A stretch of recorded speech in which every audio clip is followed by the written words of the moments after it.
and let's give everyone a minute to show up. Apologies that I was having some issues streaming into our Facebook group, our brand new Facebook group. Facebook keeps changing things. They make it really difficult to stream into groups. So I am just going to stream into my personal profile, and we will eventually get this video over to our group. So hello, everyone. We're going to, for those of you watching the replay, just fast forward a couple minutes while we get everything settled. We are live. I really appreciate you joining us today. Early morning for me in Washington State, but I think a little later for where Rachel and Kate are. So again, we want to give everyone time to get here. We only have a couple people here. Oh, Kenia's live. Yay. So again, some of the people who joined our program are Facebook friends of mine. So you probably are seeing what we're doing a little quicker, but the rest of you, let's give you a little time to show up. So if you're here, please just let us know in the chat where you are watching from. We're in the wonderful world we are. Also, let us know if you've already launched a Worldschool Hub, or if you're in the planning stage, the dreaming stage, or if you have no clue at all, you just wanted to join us for fun, let us know. And Rachel already has her party hat on. This is a talk and a launch party, and Rachel is the most festive one here. Again, I wanted to mention via the email I sent you that since this is a launch party, we do want to be a bit festive. I don't have a fancy hat like Rachel has, but I do have a cool giveaway to announce. Whoever is watching this live until the end, make sure you are watching throughout the end. We are going to do a special giveaway for a gift valued at $150 US. So we will announce the winner at the end of our talk today. So make sure to stay tuned. Hopefully it'll be about an hour. Hopefully we won't talk too long. Kenia is watching from New York City. Awesome. Hasn't launched yet. Lottie's here. Yay. Nita's here. So excited to be here from India. Yay. It must be really late where you are. Okay. So sorry for the technical glitch, ladies and gentlemen. How's everyone today? Kate, how are you doing? Can you hear us? I'm good. I can hear you. I can hear you. Awesome. Do you hear me? Yeah, and let us know where you are right now. So I am in Dominican Republic. I'm sitting at the Hive, and I'm looking out over a grey day, actually. So it's nice to be here. Okay, good. I do know we need to warn everyone that once in a while you have a power outage or an internet outage. So if that's the case, Kate, hopefully you will come join us shortly after. If not, then Rachel and I will carry on. So Rachel, let us know where you are with your festive hat. And do you travel with that festive hat? Or did you just buy it? No, I am in England up in the Lake District visiting some Worldschool friends who've been friends through, oh my gosh, over a couple years, and we've traveled together, and they join our pop-ups, and we have seen them on probably 4 different continents now. So anyway, the hat belongs to my friends because they have a home base. And and there's a cute little Christmas tree over there. Oh yeah, right there, a little white one. Yeah, but I travel really light, so I just have a backpack. So anything fun and festive like this is just a once and done, and then if it were mine, I would donate it and then move along without the extra baggage. So awesome. So we've got some people watching us, like 9 so far, from Mauritius, from Colorado. Let's see, Cantabria, is that in Spain? Not sure. Yeah, so we have people from all over watching. Now, Kate and Rachel and I, we have been meeting regularly for a year, I think. And Kate, you've zoomed in from Spain, from Portugal, other places. I mean, Rachel, you've been to, I don't know, probably 10 different places since we started meeting because you run your pop-up. So, and I've been mostly in the US, the West Coast, near the Seattle area, if not the UK. We spent the summer in the UK. So we have been jet setting around. Okay, so let me get ready. I'm going to be sharing a presentation. But again, everyone who's watching, just type in where you are zooming in from. And if you've launched your Worldschool Hub yet, or if you're in the planning stage or the dreaming stage, we just kind of want to know. We will be taking a lot of questions at the end of our talk, but go ahead and type them in. throughout, and we'll try to get through them either during the talk or maybe, I don't know, later on. Mia is watching from LA. So I won't be able to see all the chat. I've got another device and maybe I can look on my phone. But maybe Rachel, you can keep track of the questions that come in, anything. I mean, go ahead. If there's a big pertinent question, go ahead and interrupt our presentation to ask that. Okay, so let me get, okay, why don't you guys chat amongst yourselves? And I need to make sure my presentation or our presentation is ready to go. Oh. Okay. I need to first share my screen. This is technologically beyond me. I just Really? want everybody to know that I have got one computer in front of me, one to the side of me, and I'm trying to watch the Facebook Live to see the questions on my phone. It might all be too much. Totally hard. I know I have my notes on my daughter's iPad, and then I can't even see the Facebook thing. So Rachel and Kate, be my eyes and ears for Facebook if you can. And then, yeah, so can you see our presentation slide? Yes? Got it. Okay, good. All right, so here we are. Again, thank you for joining us, everyone. Hello, how is everyone today? Today we have a talk that we're calling the Tales of a Worldschool Hub Founder. Actually, there's 2+ hub founders here. I'm the little plus because I only did a hub for a short while in Turkey. But Kate and Rachel are the experts. We're going to talk about what we wish we knew before we started. So this is talk and a launch party because we are launching a course on how to launch a stellar Worldschool Hub. So Rachel or Kate, before we start, do you have any introductory words to share? Just that I've found a Facebook page, so I'm super happy now. And it's lovely to see that there are so many people and people that I've met before in the real world and people that I've seen through Facebook so many times. I feel like I know them. I've been living vicariously through their travels. So it's lovely to see you all here. Welcome. Awesome. Rachel? Yeah, super excited about this. We have been teaming up together for many, many months, and we've had lots of conversations about what we want to do and how we want to present this material and how we want to welcome people into this group and into this community. And for those of you who I know personally, you've heard me chit chat about this, and now it's finally coming together. So I'm super excited, really glad to be here. I feel that the team we've put together is really going to help new and launching hub owners kind of open their eyes to what's out there. It's not just putting together a program, but you're creating safe spaces for families, and you're creating things for families that needs care and attention. It's not that you can just set it and forget it. It's something that Kate has used these words before. We'll probably end up quoting each other, but she has said it's a living, breathing community. And it really is. Like, I have had so many opportunities to meet people and get to know people, but also opportunities to learn what I'm doing well and then what I'm doing not so well. And sometimes, even if I'm doing something well, a wrench gets thrown into it. So this is what we want to talk about. How can you prepare yourself for all the best things? And then how do you handle the things that aren't so easy to handle? So yeah, let's jump in. Did you have more to add, Liz? Yeah, again, I don't know if you guys already mentioned this, but running a hub we think should be joyful and satisfying, not overwhelming, which is why planning for long-term success and joining a dedicated community on similar journeys is a smart move. Again, our team plus our guest experts are Worldschool Hub pioneers. We've witnessed the rookie mistakes and made plenty ourselves. So we want to have you learn from our lived experience and skip the part where you feel confident and successful. We are all passionate world schoolers. We've been doing this for years.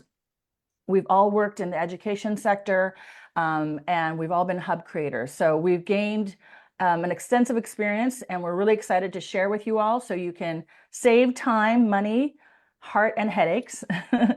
Rachel, let's see. I think, yes, my turn. So we have a little note to see who's going to talk. So we are, as I mentioned, long-term world schooling parents and entrepreneurs. We're collaborating with each other and several other experienced hub owners on this much needed talk and upcoming course, teaching others how to create, cultivate, and nurture their own amazing hubs We will share a bit more about our backgrounds later on, but just let me give you a brief introduction of myself, and then Rachel and Kate can share. So again, my name is Lizz Quain. I'm a veteran Worldschool mom of 15-year-old twin girls. I'm the founder of Trailblazing Families, which is a course and program that helps families launch into a world-schooling lifestyle with more knowledge, confidence, and ease. And Rachel, please share a bit about yourself. All right, I'm Rachel Carlson. I'm originally from Wisconsin in the United States, and my family always loved traveling. Even when the kids were little, we had trips right away. So I've got 3 children. They are now 15, 17, and 20. But when we started Worldschooling, they were just 8, 11, and 13. And I know that's even older than some of the kids that are in your families right now. But what it's given us is lots of experience in watching these kids grow, and then how we handle our travels to support them and our family, of course, during all of that. So we went full-time Worldschooling in 2018, and I can't imagine doing my life any differently. It's taken a huge leap of faith and lots of tweaking along the way. But for me, this is what it's all about. I don't want to quit what I'm doing. I love what I'm doing, and can't wait to welcome you into this world as well. Awesome. Kate, what about you? So I'm a mum of 2. I have a daughter who's here with me now in the Dominican Republic, and a son who's older, who's been here, but he's now off living his life, doing other things. And I started traveling and educating with my son before I knew that Worldschooling was a thing. So when I was a teacher in mainstream education, I tried to organize as many school trips as I could so that I could take him with me all over the world with other people's children and learn in an immersive way. And it got to the point where my head teacher was like, you actually do have to do your real job sometimes. You can't just permanently be traveling the planet with children in tow. And I kind of thought, why not? That is what I want to do. That does feel like the most incredible way to learn, the most impactful way to learn, and a wonderful way to see the world. So I spent a long time inside mainstream education trying to create spaces for these kinds of opportunities. And I just was too hemmed in. So when I heard about Worldschooling, a friend of mine told me in my kitchen, oh, you should join this Facebook group called Worldschooling or something. And I looked and I went, oh, there's like a whole community of people who are really doing this. And that's when I made the leap. And when I leapt, there weren't so many places to land. So without realizing that's what I was going to do, I ended up creating the Hive, which makes a soft landing for other families who want to do Worldschooling. And hopefully by the end of this course, lots of you will make more soft landings for more families who want to make this leap. So that's me. That's what I'm doing now. Traveling, learning, creating hubs. And I would never go back. Love it, love it. Okay, so Rachel, let us know a little bit why we're doing this talk and what we wish we knew before we started, please. What we wish we knew. Oh my word.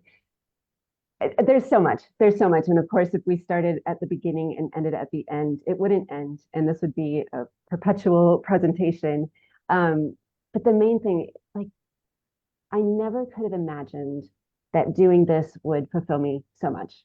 So even though people would say like, oh, didn't you wish you knew how much time that would take, or how much effort you would put into this, or waste your time with such and such, I actually feel that it's been a wonderful learning experience for me. And it stems because I needed some solutions for my family. And I had teens and tweens, and we were working on helping them get some autonomy, helping them have time with friends, helping them do like normal teen things. And there wasn't an easy way to do that once we were traveling with older children. When they were younger, we could just rock up to a beach, grab a couple shovels, play with anybody who's there. But when you're a teenager, it's really hard to walk into a coffee shop or a movie theater or whatever and sit down with people and say, hey, I'm new here, you want to hang out? So I was really looking for solutions for my own family and found out this is also something for me, something I needed to do. So over the time, I've taught myself all sorts of tech, building websites, doing marketing, oh my gosh, accounting, bookkeeping, branding, all of these things that I didn't realize were skills I was going to need to have. But as rewarding as it is, and as much time as I put into this, I think what saved me the most time is having other mentors. So I know a lot of the other Worldschool Hub providers. When we run into snags, we very often chit chat with each other, use each other as our sounding board. So it's not only that we're building our own communities, but we're supporting one another too, because this is not easy work. As much as I want to say it's intuitive, you just show up, you be a nice person. There's a lot that's going to be surprising, and I don't want new hub owners to be surprised. We'll get into a few more of those things in a moment, but I think I was under the impression that I could just set things up, and as soon as they were set up, it was going to be hands off. That, oh, we already have it ready to go. This is what we do. And then people start coming and they're like, oh, but what about this? Or have you thought about that? Or we really expected you to have this piece. And I've had to take a step back and say, oh, did I actually tell them I was going to have that piece? Or is this something that they interpreted from what I may have said through our website or emails, whatever it's been? So that's caused me to spend a lot more time being very careful with my wording. And even, okay, so I'll just toot my own horn here. We just ran pop-up number 80, and we start pop-up in London next week, and that's going to be 81 for us. So I've got a lot of experience with this, and yet I still am surprised sometimes that I thought we had a system in place, but oh, here's a new question. Here's something new I need to address, and create just a bit of a process to streamline it so that it's easier the next time it happens. So I'm always honing in my management and always checking in with the community to make sure that we're all doing what we need to do to make everybody feel welcome.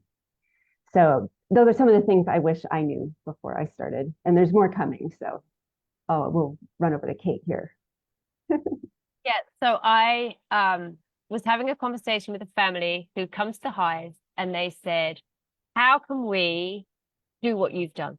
How can we build what you've built? And I looked at them and said, don't do what I did. And I realized as soon as I said it out loud, it's like, if I was going to do this again from scratch, I wouldn't do it in the way I had done it. I would, and I listed all the things that I would do, that I would look for if I was going to do it again. And so that's kind of what is going to form this course, because I found myself saying, if I had done an MBA in business administration, it would have taken me 4 years. And I probably wouldn't have learned half of the things I learned through doing this bit by bit.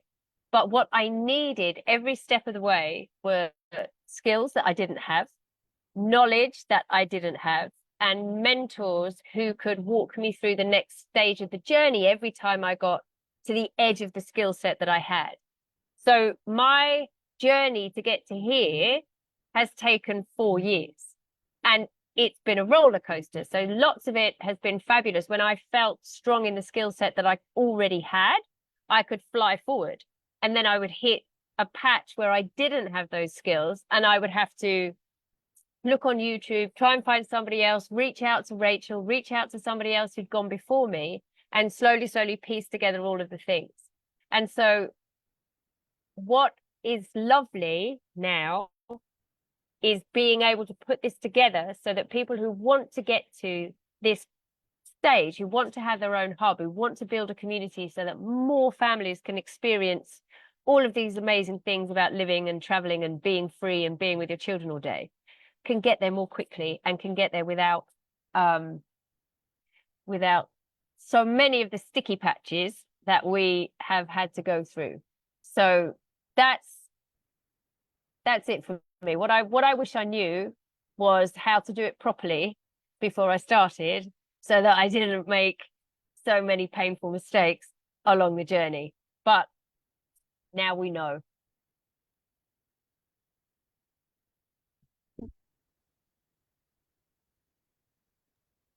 Okay, Rachel, you're up. We have a top 10 that you and Kate put together of the top 10 things we wish we knew before we started. So go for it. All right, number 10, not that we have to count down, but this is number 10. The first thing I want to say is creating the right expectations is absolutely key. I can't tell you how many times that something wasn't quite transparent enough, and sure enough, somebody misinterpreted what I said or what I promised. And that doesn't happen to just me. That I see it happen all across the board. Yeah, Kate's over there shaking her head like, we know this happens again and again. So as an example, you have to be really careful with the wording you use, because you could say, oh, at our hub, we've got a great place that kids can play football. All right, so you've got a great place to play football. In someone's mind, that just means there's a field somewhere. Maybe it's flat-ish, and maybe you have like some flip-flops to mark the goal. But in the next person's mind is that you have actual proper goalposts, and it's a manicured field. And then the next person's mind is that it needs locker rooms. It needs to be a stadium. So if you say we have a proper place to play football, you need to explain what that proper place is. And if it is just a field with maybe some mud puddles, say the kids enjoy playing football in the field, rather than we've got a great place to play football. So that it can, like, using that tone and using that language is going to help explain what you can provide and not create any of these misconceptions, because that's where people are disappointed. It's not that you did a bad job. You know, the kids are playing football, everyone's having fun. But it's just that they expected something a little bit different. Or another example is if you say you have STEM classes. So STEM is science, technology, engineering, and math. Sure enough, someone's going to expect a full curriculum of everything should be STEM based. Whereas you could say, oh, we have STEM inspired activities occasionally at our program.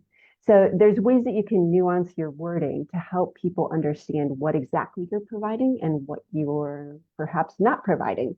And that's just something I still work on that. I work on that all the time. It's one of the things that doesn't go away. It's something that needs attention consistently, and I'm much better at it now than I was 3.5 years ago. But this is like the first thing I want new hub founders to know. Be so careful with your wording. Don't sugarcoat everything to make it sound like it's going to be perfect. Just be very, very clear with what you can and cannot provide. And that's the same for your staffing. You want them to know, if you know about my project, I let other hosts come and create pop-ups with me. So I run the platform, they make their own pop-up, we split the proceeds. And with working with other families, I'm very clear. I have a contract for everything. These are my responsibilities. These are your responsibilities. When you lay it out ahead of time, there's going to be much less questions over time. And especially with responsibilities, it's best to have that laid out ahead. So you're not playing catch up. Oh, I thought you were going to do that part. No, I wanted you to do that. So those are a few of the things. And then as far as what the hub founder goes through, yeah, you got to create expectations for yourself too. Don't sugarcoat this in your mind. It's so easy to romanticize it and say, owning a hub is fabulous, and you're going to meet great people, and your kids are going to have wonderful friends, and it's all true. But also, somebody's got to be the accountant, and someone's got to be the mentor for new families coming in, and someone's got to be the tech support, and someone's got to be the complaints department person. So over and over, I've taken on more and more roles. So we need to be honest with ourselves as well. And I'm sure Kate can agree with a few of those. Do you have anything else you want to chime in with, Kate? No, just that it's hard to do. So I think when you start, you're quite romantic about the thing that you're creating, and you want everybody to love it. And so the way you describe it often is you're trying to appeal to lots of people. And then if you're not really, really clear, they will misunderstand, as Rachel said, what you're describing with her example of the football field. And we used to be called the Hive.school. And I used to say we're an alternative to school. And people just thought we were school, but with a couple of differences. Like maybe they don't have to wear shoes. Or maybe they're outside a lot. But really, we are an unschool. And so it took me a while to really understand what we are, what we stand for, what our values are, what we have and what we don't have. And so the more clear I have got in my description of what we offer, the less we've had friction when people come and what they expected to find is not what's here. And there's also a phenomenon where when you start something new, there's nothing to compare it to really. So people will fill in the blanks in their own mind. So yes, do a really good job of being clear about what you have and what you don't have. It will save you a huge amount of headaches in the long run. because you don't actually want people coming who want things that you can't provide. You want people coming who are going to really love what you've got, and that's what they're looking for. So that's a shortcut to getting the right kind of families, is being really clear about what you describe, and then have a plan B for what you're going to do when people arrive who haven't read any of the things that you've done, who haven't checked out. They're just super excited people. They looked at it, they think they know what they're coming to, and they've said, yeah, and they're going to join. Because that happens too sometimes with all the best planning in the world. Sometimes that will still happen, but not so much.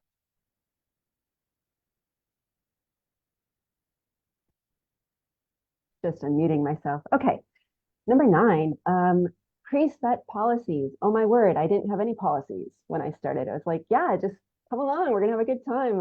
I'll make sure that you can communicate with everyone. I've got a list of activities for us to do.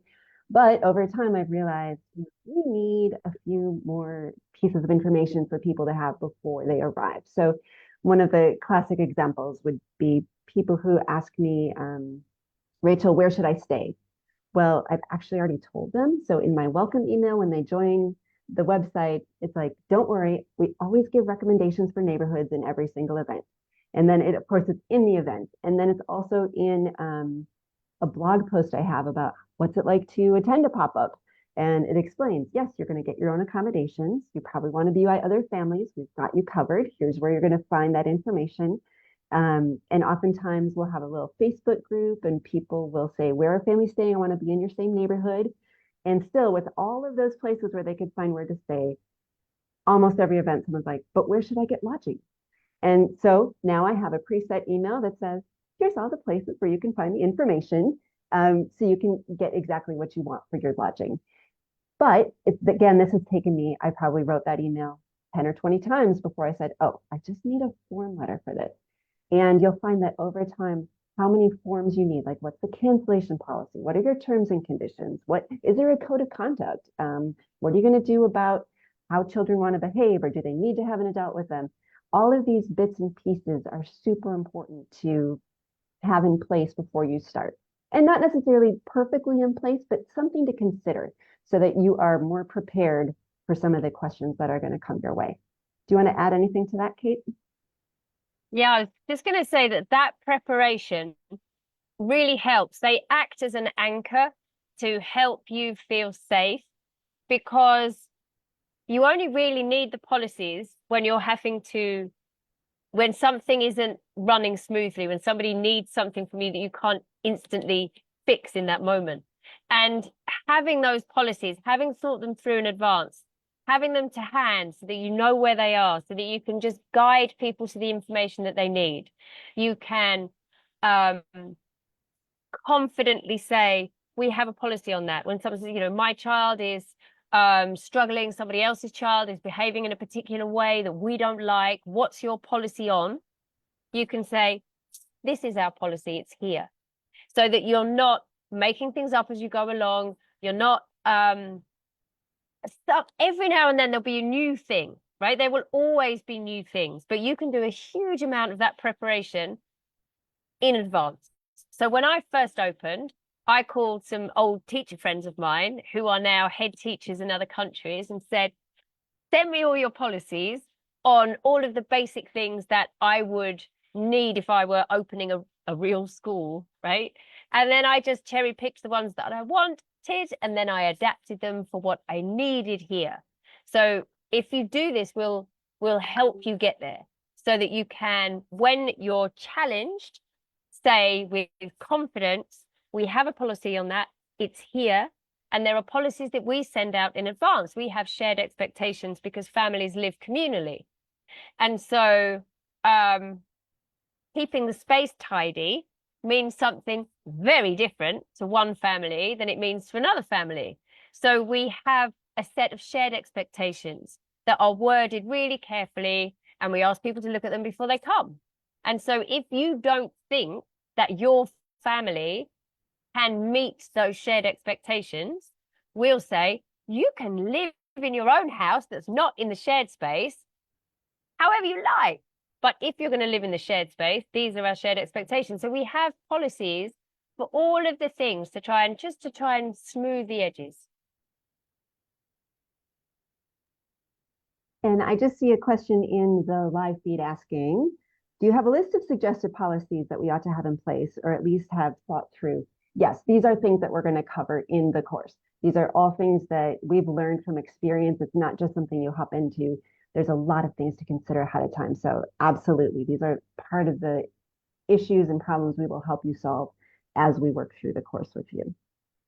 All right, the next one in the list is some families will always ask for something more. And this is the craziest thing. We get the craziest requests. I have a good friend who just purchased a Christmas present for a child, and the present was on sale, half price. And she was asking the checker, she said, in case this gift isn't well received and I want to bring it back, is that okay? If it's unopened, you know, everything's still all put together. And the clerk said, yes, but if you bring it back, you need to realize you're only going to get half price back. And she's like, oh, well, of course, because I only paid half price, right? And the clerk said, well, you would be surprised that yes, there are people out there who want to buy something for half price and then return it for full price.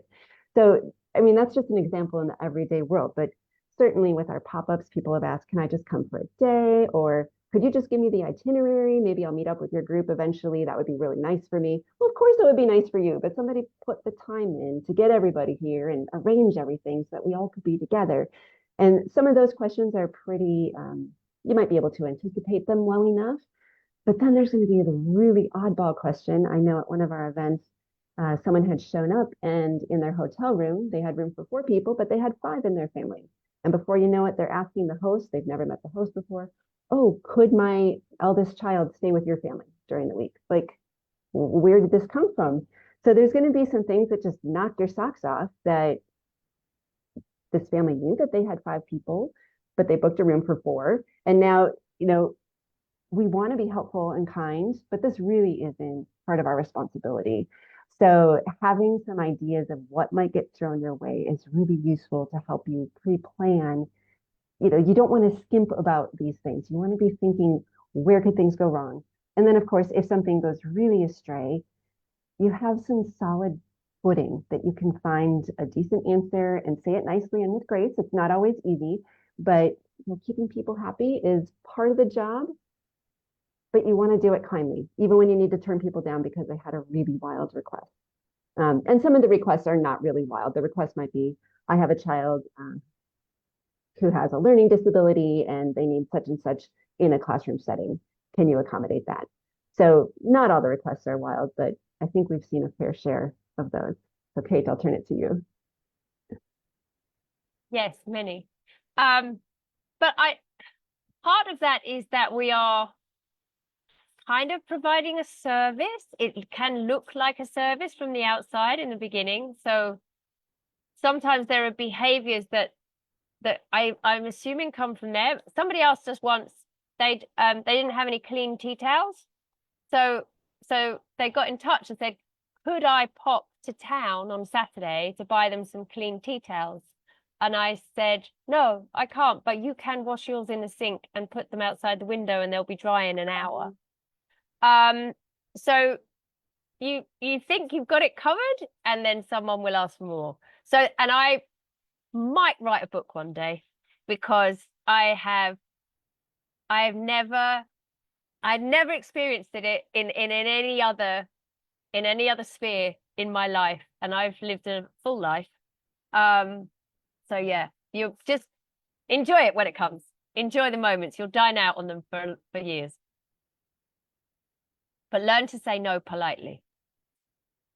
Yeah, there's a lot of learning to bite my tongue a little bit and just take a deep breath, think of how I would want someone to treat me if I had a legitimate question, and then treat them as kindly as I can with sufficient information that they don't feel that they were blown off, that I heard what they needed to tell me, and that we could find a solution. And if you don't find a solution, or if they don't tell you, you might get some negative feedback, and it's hard. I think many of us grew up in a kind of a people-pleasing culture. And of course, running a business, I want families to come and be satisfied with their experience and be wowed and say, oh my gosh, this is exactly what I was looking for. Thank you so much for providing this. But every once in a while, even if it's 1%, someone is going to bellyache about something. And sometimes it's not always kind the way that they address it. Sometimes it is. Sometimes I'm given a chance to make amends. And sometimes people start chit-chatting with each other in the background. And then it's really hard for me to approach a situation with grace and ease. And it's hard for me to take sometimes constructive criticism, but sometimes criticism that wasn't sugar-coated, that was just thrown out there, like people telling me I really let them down, or the money would be better spent doing something else. And if there's something that I can fix, I try to fix it. I take responsibility if I've made a mistake or had some sort of a situation that I could have handled better. I do my best to take that, but I also move on and focus on the positive and find a solution and think about how am I going to handle this next time. So that's kind of how I handle some of that heart-wrenching feedback. And I also vent to my family. They all know. So Yeah. it's Some good of to it have a hurts. support network. Yeah. Go It ahead, hurts Kate. because you've created something that kind of feels like your baby in the beginning, right? It's a passion project. And you really want everybody to love it in the way that you do. And it's the same, you know, with your own house, right? You don't see necessarily some of the things that are a bit old and tired. You love it. And you think, oh, I'll paint that cupboard in a few years. And then somebody comes in to buy your house and they just point out all the things that you haven't done, and it hurts, right? It feels like a slight. And so it's a bit like that when you start your own hub. It's like, well, you should have done this and you should have done that. And it's easy to get defensive, to feel like you want to defend the things that you haven't done. So sometimes it's uncomfortable. There will be feedback. There'll be glowing feedback. People will tell you things that will make you cry because they've seen the thing that you thought was hidden. They've seen the spark and the passion inside you, and you've somehow managed to share it with them. And then every now and then someone will say something that makes you shrink, that does the opposite, and it hurts, but you learn from those moments. So you can't always fix them. Some things are not yours to fix. So it's not, I would say, don't worry about developing a thick skin. Some people would tell you need to develop a thick skin, but I would say learn to give yourself grace. Learn to forgive yourself when you haven't managed to make everything perfect for everyone. Because we know, don't we, logically, that you can't please all of the people all of the time. But we still kind of want to, right? We still want to be the one place that does it. I until now, I haven't met anyone who's pleased everybody all the time. I know that I don't. And I am learning to let things go with grace more quickly and to look for patterns in the feedback that I receive and to look for ways to address those patterns if there is something that is coming through that I need to pay attention to. Can I just jump in and just add? I mean, again, somebody asked, will you have your own list of how to say no politely in the course and how to handle things with grace? And I have to say, Rachel and Kate are so good. I mean, I know a lot of Worldschool Hub founders, but the two of you are so good at being diplomatic and handling issues with grace. So I'm really glad that you're my teammates here. But I would suggest to people who are really, really picky, you could say, why don't you start your own Worldschool community? Here, we have a course for it. Okay, next slide. We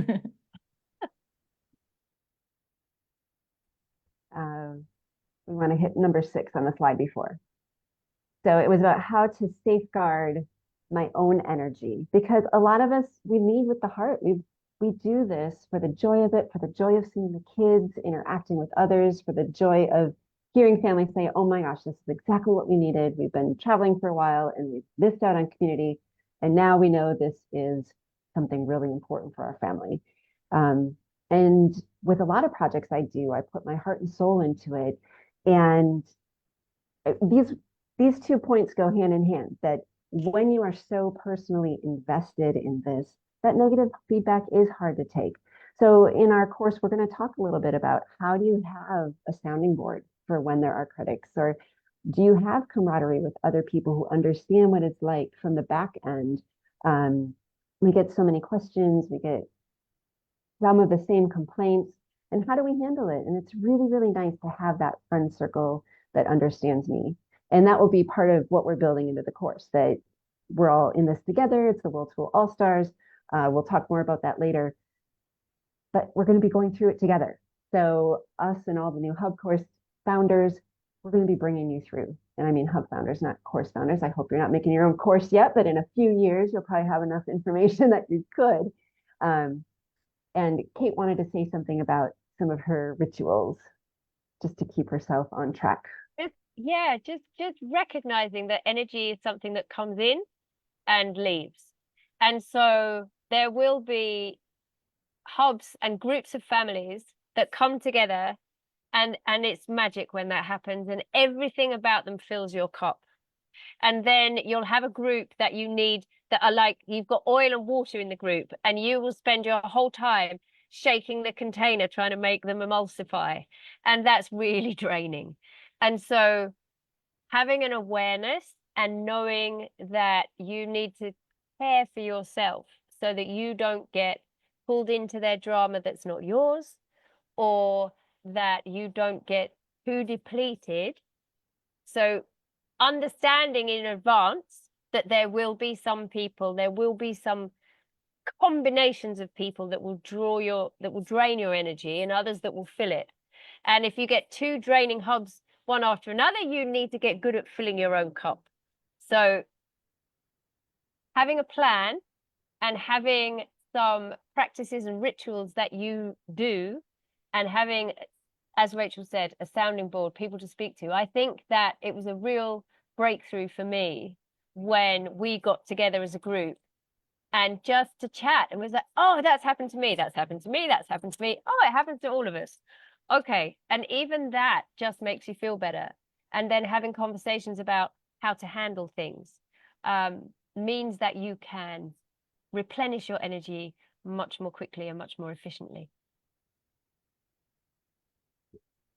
Okay, just real quickly, I'm going to say we had a question in the comments about, could we have a list of how to say no politely?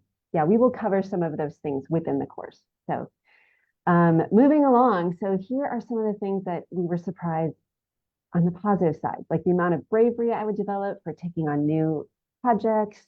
I blog about sensitive topics now that I may not have done prior to this experience. And I think my kids are watching and they see me also do this. And I think it's really, really rewarding for them as well. And making new friends from all over the world. Oh my gosh, I'm staying with friends right now. We've met friends on many different continents. My kids have an amazing social circle of kids we see over and over again. So what I set out to do, I really have, that my kids travel with their friends, sometimes away from our family. We often plan to cross paths with people who we resonate with most. And it's just been amazing for me. Kate, do you have more to add on this one? Just the same, that I've met friends, I've made friends with people that I would never normally have had an opportunity to mix with. I've done house swaps. I've been on holiday. We've done like pop-up hubs together in other countries. And the whole experience has made me stronger and braver and much more resilient. And I think the same for my children. I got a lovely message from my son saying that watching me do this has made him feel braver about the choices he's going to make in his own life. And so that was really a big thing for me, because I think sometimes we say to our children, you should, and we live our little safe life. So him watching me go through this, a big truck. Him watching me go through this has been inspiring for him to be braver too. So that's been really nice.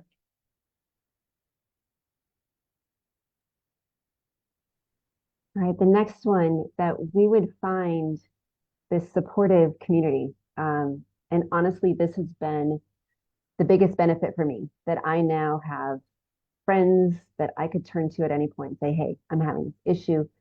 Have you had something similar in your hubs? What have you done? What can I do? How would you handle this? So having that supportive sounding board and a network where we can cheer each other on has made a huge difference with how I feel. And I know that we have just great advice to share with lots of other prospective hub owners. Kate, I know you feel the same about this space. Yeah, I do. I do. It's been lovely. There's a different energy around this. It's like a collection of kind of heart-led projects and businesses, and there's a real sense that we're not in competition with one another, that the that we all get to travel around to one another's potentially, that we all learn from one another, that the rising tide lifts all ships. If I'm doing well and I've learned like a magic trick that's making my business grow, I'm happy to share it in the same way that others have been happy to share policies and things with me that will make my life easier. And that is not the experience I have always had in teams, in business, in projects.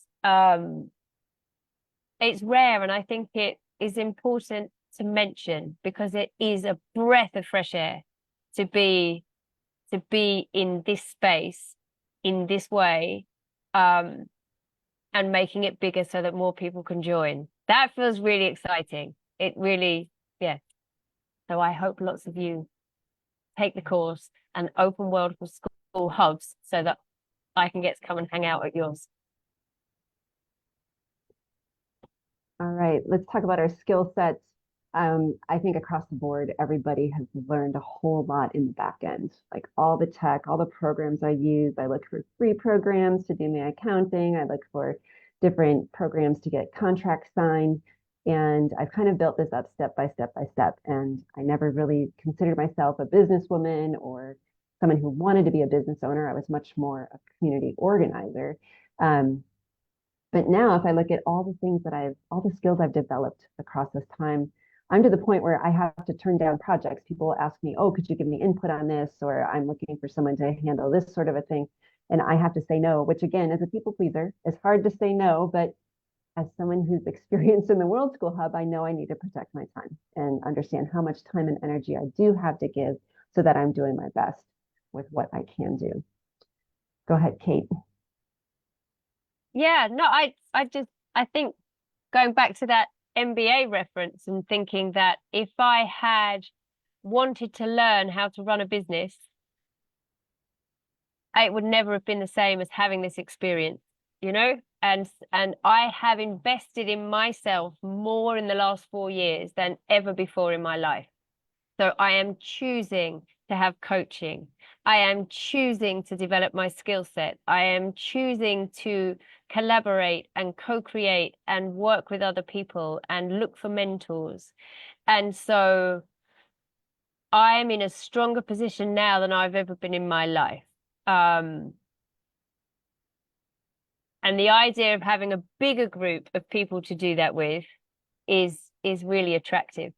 To be able to be mentoring others who want to get to here, and knowing that people joining the group will have skills that are going to benefit me as well, that it will be an exchange, that we'll all be leveling up together.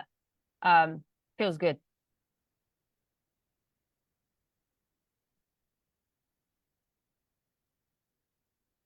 I lose you. No, but do we want to talk about number one? Rachel?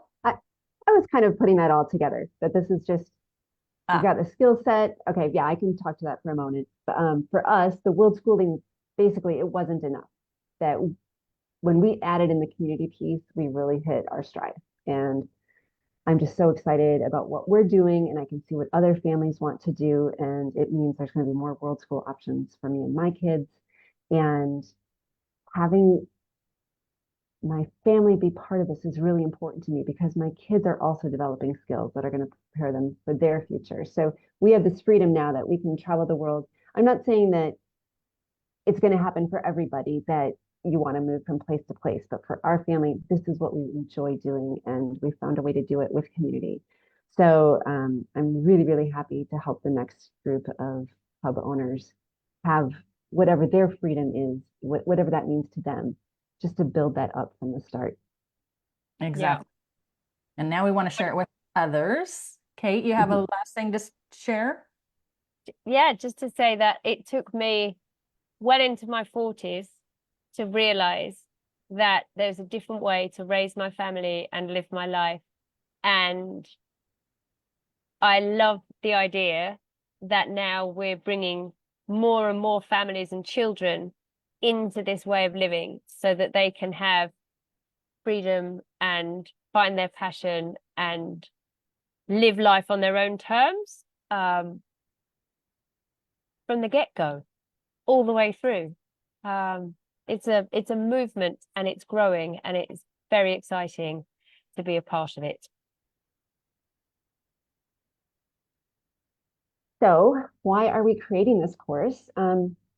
I think a big thing is we want more opportunities for everybody, because as a hub owner, we can't have all the families with us all the time. And there's so many ways that we can create community and create programming for our children and other people's children, that I want people to be successful with us. I want this to happen for them. People ask me for help all the time. I mean, it's so important to have some mentors.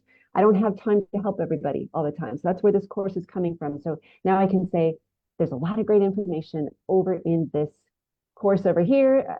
Come join us. There's going to be question and answer sessions. There's going to be many, many modules. We're going to help you from start to finish, and not just the easy stuff. And it may not sound easy, but putting together a program, that's kind of on the easy side. Helping nurture your community, that takes more time and thought and commitment and a lot of energy as well. So we want to be that safe place for you. So you have, I think Kate said it before, have a soft landing into creating a Worldschool Hub. You don't have to do it from scratch.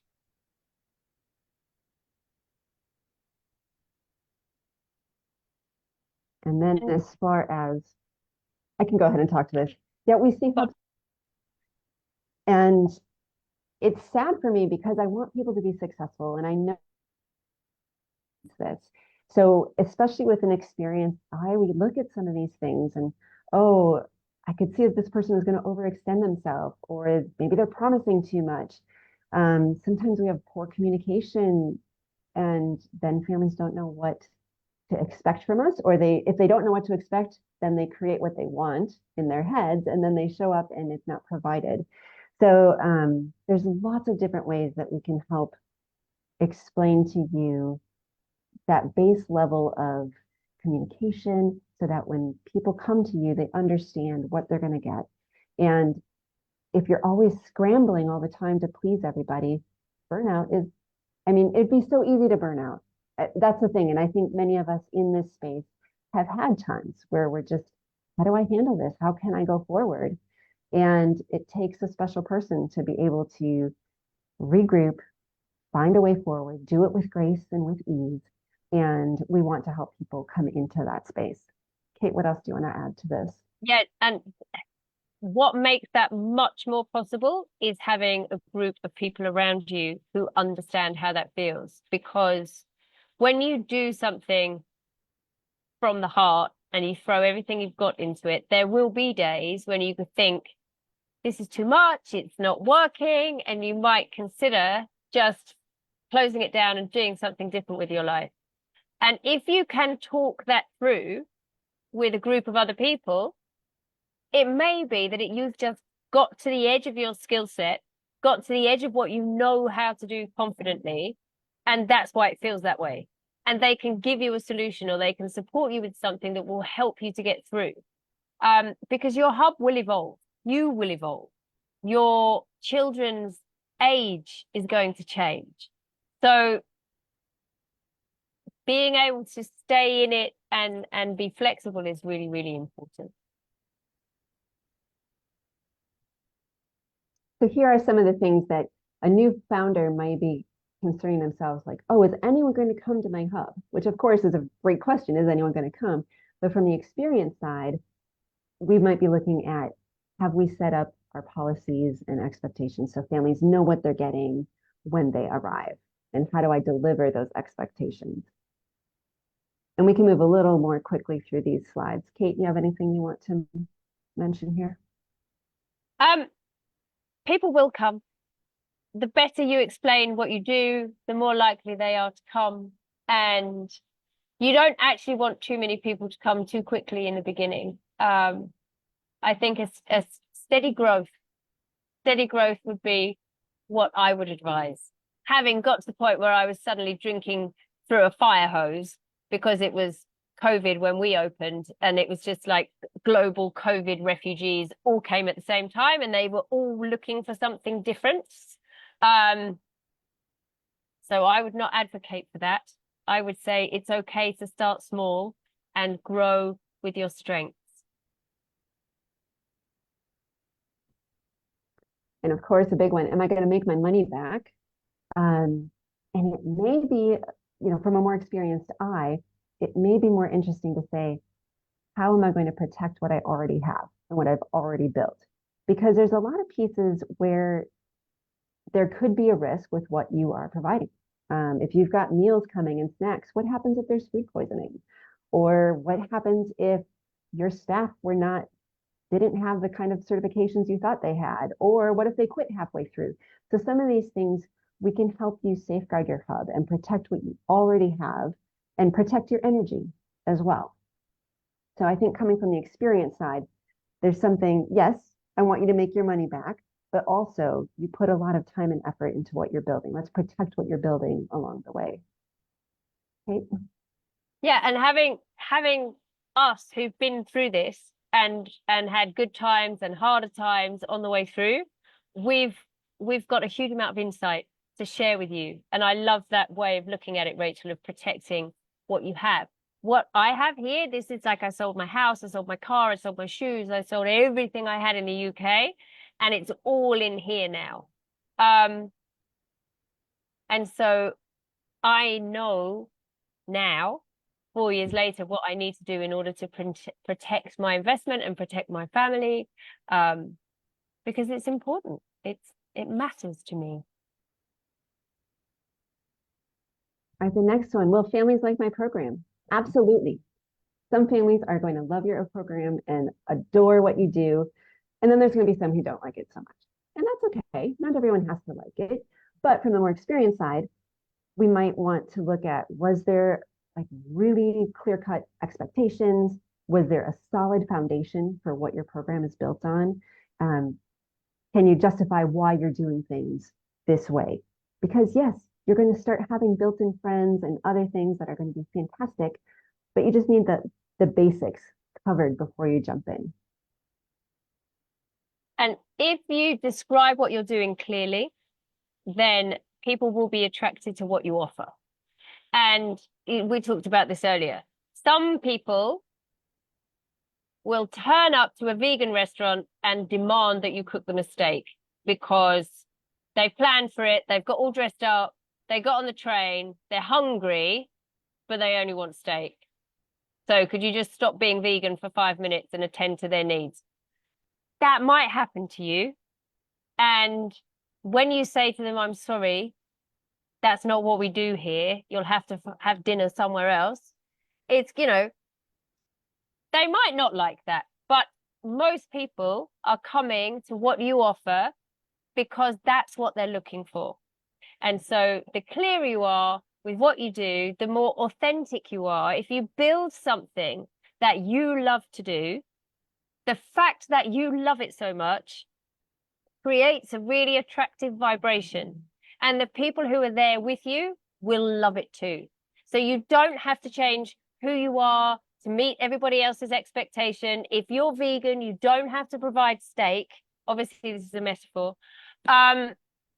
And so they will love it. Don't worry, be you. Be true to who you are, and that will shine through, and people will love doing what you love with you. The next one is a question, will my kids have fun? I think your kids are going to have fun. I think they're going to have fun showing people around and meeting new peers. I think that's wonderful. But one of the biggest surprises for me was the other side of it, that are my kids okay to be in the public eye? Are my kids okay to be the leader? Are they okay to check in with the other kids and make sure the program is going well? I think preparing my own family was part that I didn't expect from the beginning, and now it's a very stable part of what we do. And my kids are part of this community. They help me run it. They help me manage, and partly they're my eyes as we have our pop-ups and events. But they need to be willing to take on those roles as well. So if they're not willing to take on that role, please don't put them in that role. Like, these are questions you need to sit down with your family about. And we'll talk about not only safeguarding your hub because you're protecting that, but you're also protecting your family. You don't want to put your family in a position that becomes hard for your kids to manage. And that can happen. Yeah. And your children will. So I think one of the things that I've learned is the roles that I play. So yes, my daughter is with me all day, every day, all the time, which I love, but I'm not always being her mum. Sometimes I'm being the teacher, or sometimes I'm being the manager, or sometimes I'm in one of my other roles. So I need to make sure that I check in with her regularly to find out how she's feeling and how do we need to adapt our little family unit to make sure that we are both still thriving. And as soon as we're not, then we need to change it straight away, because other people's needs can't come above hers and mine. You know, like, we have to be in it together. If we lose our vibe, if we stop feeling like it's sunshine to us, then that's the vibration that's going to go out to the families too. So we work, we make sure, and we'll show you how to do this when we go through the course. How do you build in time, and how do you check in with your family to make sure that you're still on the right course, and whether you need to start to change tack slightly to make sure that you're still having fun. All right, the next one. As a hub owner, am I going to enjoy myself? I sure hope so. But I think a lot of it is learning, how much energy can I give? How much can I do with this group of people? And how do I need to pay attention to when I start to burn out, or when I start to need more alone time or a little more support on my side? So I need to be true to my vision, but also true to my energy levels. So it's one of those things that I continually check in with myself. Is it too much? Have I signed up for too much? Do I need to draw back a little bit? So you have to decide how much you're going to be available as well. Yeah, I'm mostly having a ball. I get to do what I love in the way that I want, where I want, whenever I want. And that's no small thing. And if I ever find that I am not enjoying myself, if I'm grasping, if I'm pushing, if it feels too difficult, then I know how to bring myself back to my center. And we'll go through all of this in the course to make sure that that my energy is protected. And that's something that you learn through experience, sometimes the hard way. And so we would like to be able to support you with the skills and tools that we've developed through doing this, because we needed to develop them so that you've got them for when you need them. Okay, so just a quick, what is some of the experience for us? I started the Pop-Up Hub in 2021. We've created, oh my gosh, I think we're up to about 98 events that we've created. We haven't run them all yet, but we've run 81 of them. And that means loads and loads of families through our door, and loads of feedback from all different types of perspectives. Also, I'm a public educator. So if you want to learn calculus, I can teach you that too. Go ahead, Liz. Yeah, and you're also really good at writing and editing. Thank you. Right. Kate, tell us a little bit more about yourself. I used to be a mainstream teacher. I've been an educator for about 20 years. Fascinated with learning, human development, humans, work-life balance, all the things. So I started in a very traditional way, moved along the spectrum, moved along the continuum until I got to the end, and I leapt off the page and became an unschooler. And that's been its own journey, deschooling, all the ways in which I have changed my worldview through traveling, through meeting other people. And I am an indefatigable advocate for regenerative living, for finding ways that we can all have our cake and eat it and create abundance so that others can share it too. Thank you, Kate. And I just wanted to take a moment and remind everyone watching what I mentioned at the start of our talk, that since this is a launch party, we want to be a bit festive. I don't have a party hat like Rachel has, but we do have a gift to offer to one person who's watching this live until the end. So make sure you're with us at the end of our talk for your chance to win a special gift valued at $150 US. And we are going a little longer than I thought we would. This is fantastic information, so hope you guys can hang out with us. Let me let you know a little bit about my background. Again, I've been world schooling my twins since 2016, and now I'm a World School course creator and a World School coach. So I help the World School newbies launch with more confidence, knowledge, and ease. I did host a teen hub in Turkey, but obviously Kate and Rachel and our guest experts are the experts. They're the real pros.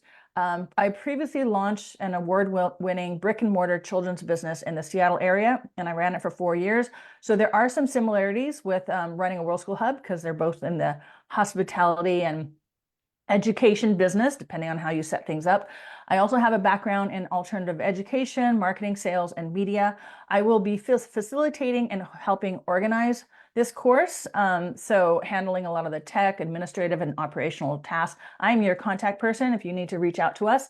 I'm also going to be leading the marketing and sales section of the course. So we are the 3 main producers of this course, and you can learn more about our backgrounds on our website, which I will share with you at the end of our talk. And we've also included our LinkedIn profile, so feel free to connect with us there, as well as on Facebook. Feel free to friend request me. I think the others will be okay with that as well. So let's talk about our amazing guest experts. They are incredible. We reached out and selected the true pioneers, the real deals, the World School All-Stars with this group of trailblazers. First up is Azizi Touari, also known as Azizi Birkeland.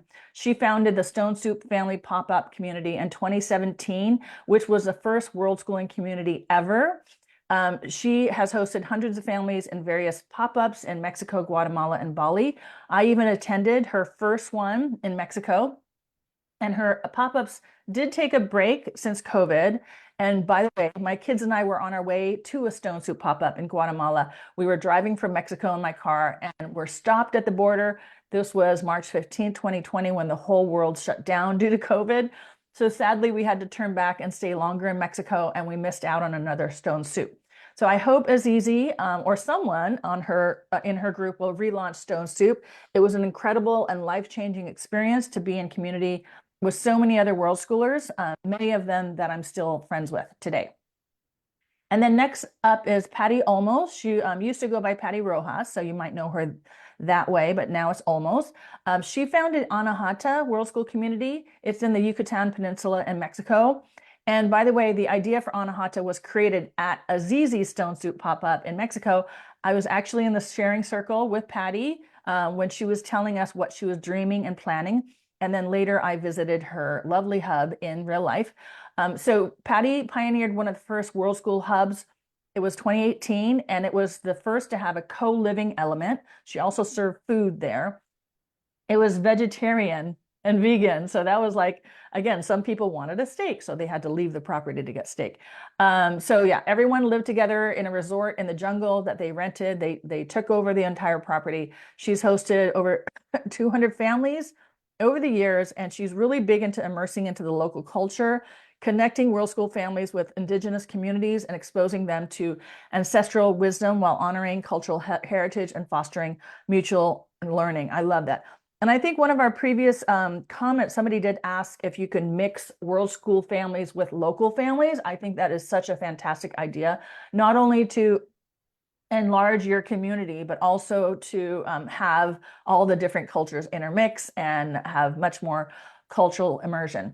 Next, we have Corianda and Joel Shepherd. They're the owners of Shepherd's Rest in Oraya, Andalusia, Spain.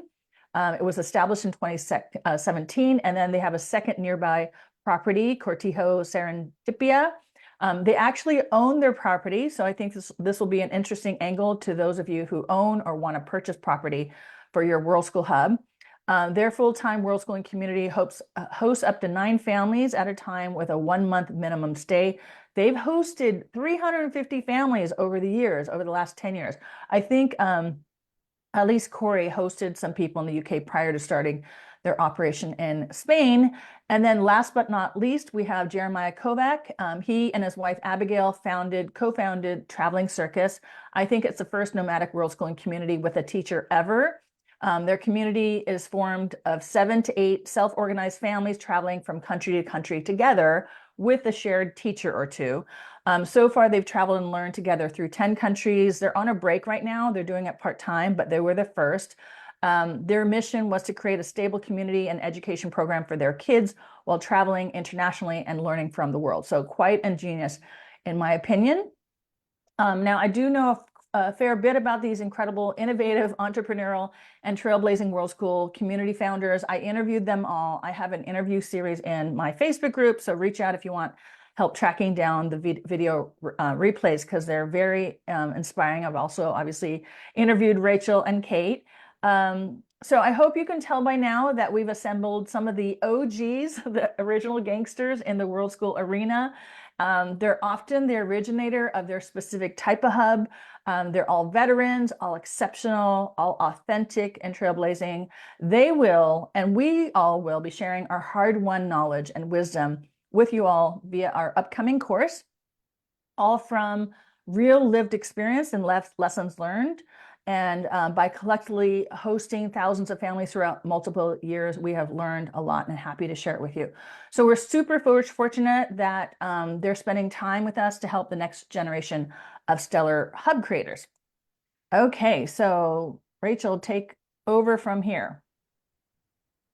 All right, so we basically wanted to tell you a little bit that we've got a lot of longevity. Liz mentioned many of us started our things from scratch, some of the first in the field. And not only started them, but we maintained them. We didn't just run 1 or 2 sessions. We've run multiple years of programming. So I think this is really, really important. We've all started our World School journeys quite early. So we know how much our own family had to tweak our traveling to make that work for us, but also the World School Hub. So some things are going to work, some things aren't. That's okay. You move with it and you find a way to make it more comfortable for everyone. And then ingenuity. A lot of us decided what we needed. We were creating something our family needed. We were creating what we wanted because we didn't see it out there. So we saw the space and we filled it. So we were building these things from scratch. There was no recipe. We just had to find out what we needed to do to get our family what we wanted out of this World School life. There are a lot of pieces where if we didn't have the time to think about it ahead, it would not have worked out very well for us. So now when we talk with some of these people with the longevity, they've seen what has happened with hubs. They've seen how families react, how to handle those things ahead of time. So longevity, ingenuity, we're really building what we've wanted to build over time. I'm going to pass that on to Kate. I don't have anything to add in particular. I'll speak to this one if you like. What makes us World School All Stars? I think just following on from what Rachel said, we've been doing this for a long time. Everybody who's contributing to this course is going to be speaking to one of these different styles of hubs. There's not just one way to make a hub, and I have no doubt that whatever you end up making will add to this list of different offerings into the World School community. So we've got experience across our team of all of these styles of doing things. Some of us are real experts. We've got lots and lots of experience in each of these different areas that we're really looking forward to sharing with you, so that you can decide which is the right style of hub that's going to meet your family's needs and that's going to meet the community that you're hoping to share it with. Exactly. And I wanted to add that all of these, the stationary hubs, permanent year-round hubs, or nomadic hubs, or seasonal hubs, like I have been to a winter ski hub for 2 years in a row, and that's been running for 5 years. And then again, pop-ups like what Rachel does, and then property owners like the Shepherds. There are some that have all-inclusive, where they have accommodations and the co-living, co-working, and a school or learning center, and food, and all the activities. There's everything. And then there's others that are more a la carte. Again, some have educational programming like what Kate has, and others don't. They're more better for unschoolers, I guess. And then so all of these are organized hubs, organized by someone or a few people, and they charge a fee for all the effort it goes into it. But there are also casual hubs, which are more like co-ops. Somebody in the chat kind of asked about that. They're more like a homeschool co-op. They're typically made up of a group of families who gather in the same spot and loosely organize activities or a class or meetups via WhatsApp or similar. And, so I'm not sure if any of you would want to go through all the work of putting together a hub and not financially benefit from it. But who knows, maybe you want to do this as a volunteer project and gather a bunch of families. Everyone chips in and pays a la carte to whatever activities they have. And I do know a few World School parents who started out doing this as a volunteer or charging just enough to cover expenses.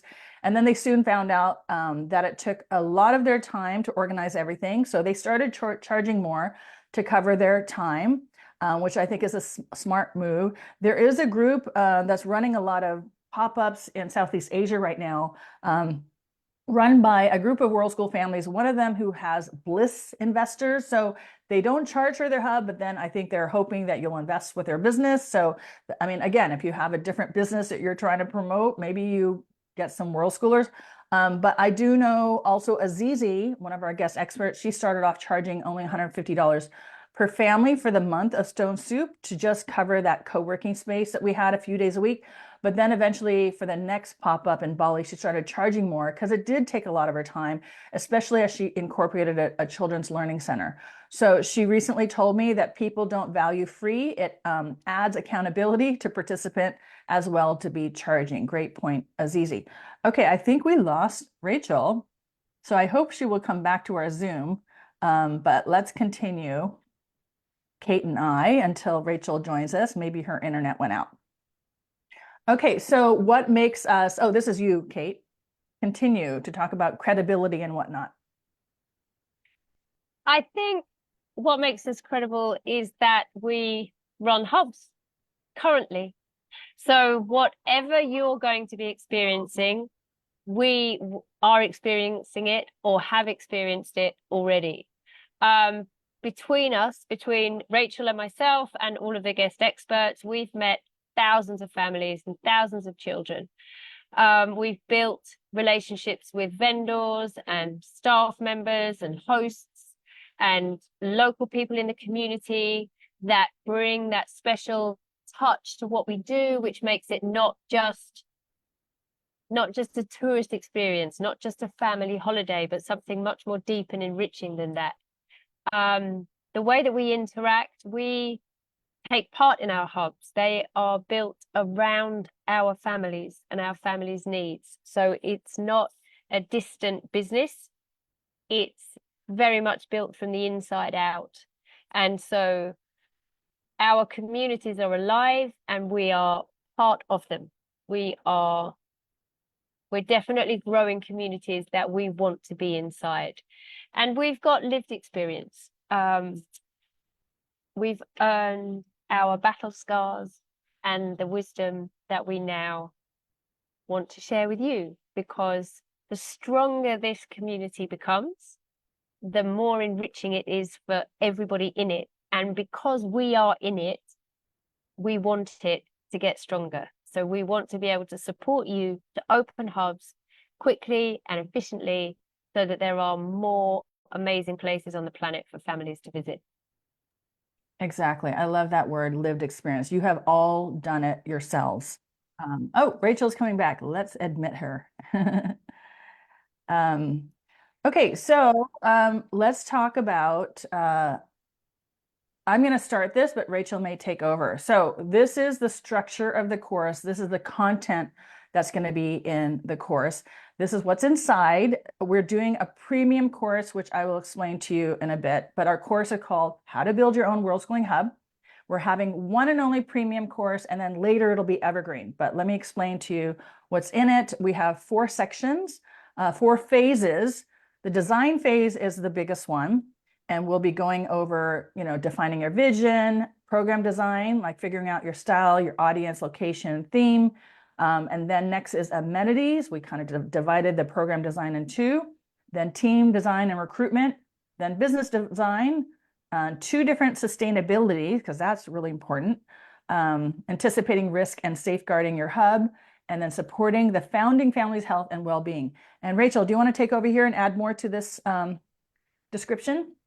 Yeah, I think part of this is that that sustainability design, this is really where we shine, because without having this longevity and this experience in the field, we didn't know what we needed ahead of time. So we're going to talk about financial risks and accidental risks and credibility risks, all the things that could go along with running a hub. It's very real. I mean, there is a lot of world school drama, so it's not always easy to be in the spotlight all the time.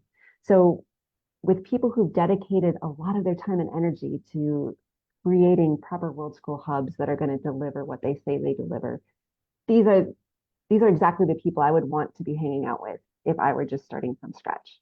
So there's a lot of methods we use to help your families feel comfortable with what you're going to build for the world school world. So lots of design phase. At the end of the design phase, we will have a very large Q&A, and we'll also run Q&A each week. So we'll talk about that in a little bit. But design phase, 7 modules. I will hand that back to you. Exactly. But again, trying to figure out your why. Why do you want to launch a hub? And figuring out what makes you tick and how you can share that. We can all discuss all of that to bring out your unique skills and your family's needs. And again, the business design, we're going to go through pricing, policies, all the legal contracts, accounting, taxes, all the practical things, and then everything else that Rachel mentioned. And then the next phase is marketing, sales, and then onboarding. Now, actually, I will be spearheading the marketing and sales portions of the course. I have decades of marketing and sales experience working for big companies, startups, and my own small businesses. I also have a BA in communications and marketing. I've worked at an ad agency in San Francisco and top media firms in San Francisco, LA, and New York. So I've been around a bit in this field. I've also worked for a few tech startups.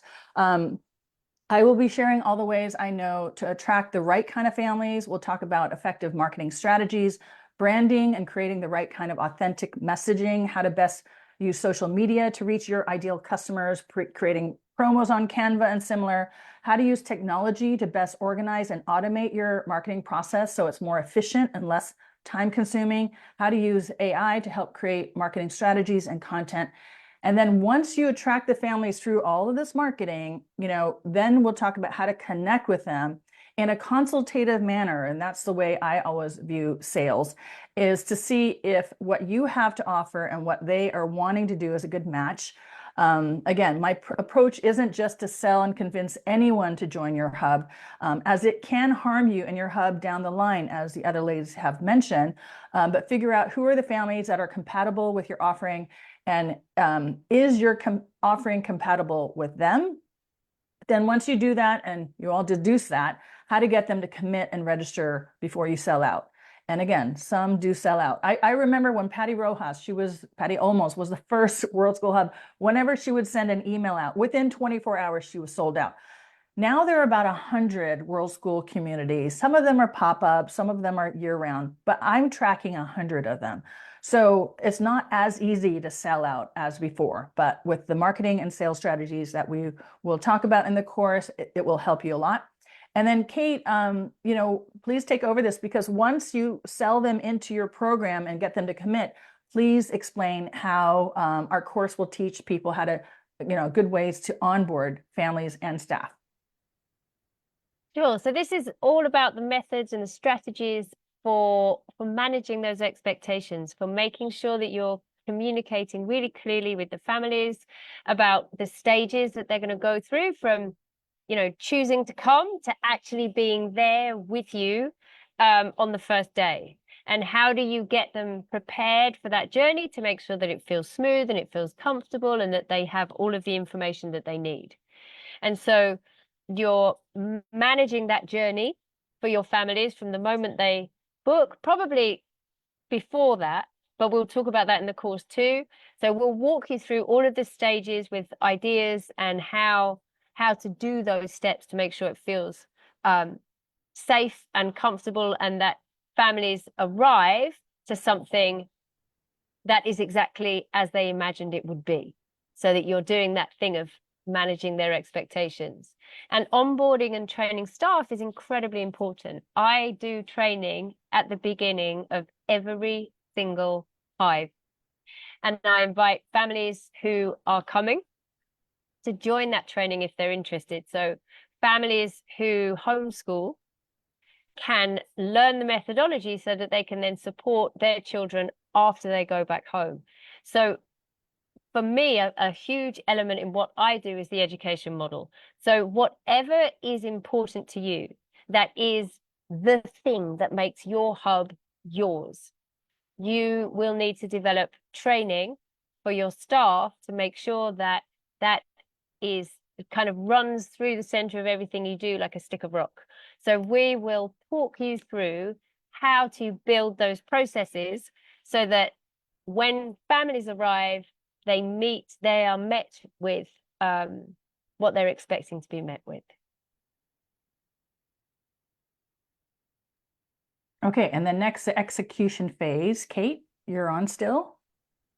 So we're going to go through this module by module and step by step. So before you start, what needs to be in place before you begin, so that you can start on a strong foot, so that when you're going into it, you're full of energy, you feel prepared, you're confident, and you're exuding this, radiating out confidence when your families arrive. That you've got all of the pieces in place for running your hub, so that when you come into challenges or sticky patches or unexpected things happen, you've got your policies in place. You know what to do when you don't know what to do. You know who to speak to when something new happens.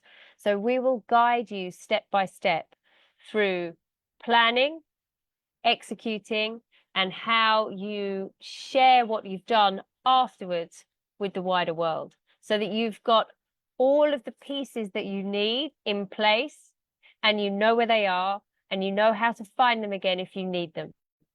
So we will, by the time you get to the end of this, by the time you'll be prepared all the way through, and then you'll have everything you need in place for the next one that you do.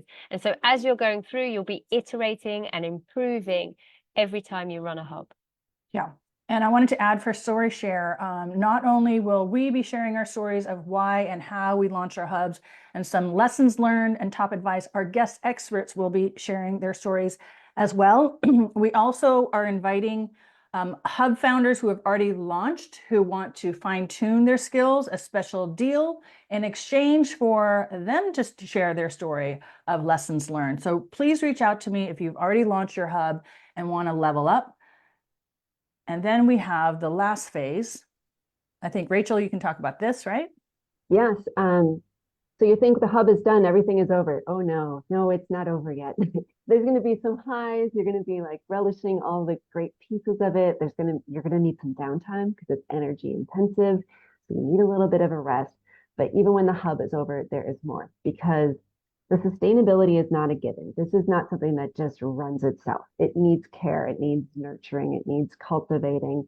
And you're going to want to look at your hub with an objective eye afterwards. I mean, of course, you're going to have a lot of emotion attached to the hub, but when you take a step back and look at it and look at all the pieces, we'll show you like what were the things, how did the communication go, how did the families feel welcomed, all the different pieces along the way, what went well, and what was maybe something you can improve upon. Is there feedback from the participants that is telling you you need to change this a little bit so that they feel more comfortable with whatever had gone on with your offerings? So as you bring more and more people into your hubs, you're going to realize there's more and more opinions, and you're going to continually learn and continually tweak things to keep them operating smoothly. So you kind of pick it apart, find the strengths, find the weaknesses, and then make improvements. So those are the last two sections. Exactly. 16 modules. It's a lot of content.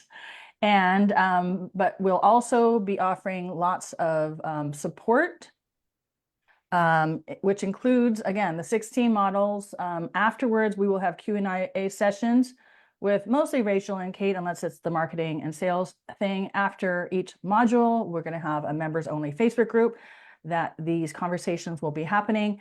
And then after each section, remember there's 4 sections, phases, we're going to have live Zoom Q&A sessions with Rachel and or Kate, hopefully the two of you if you're both available. So this can give you time to ask your questions.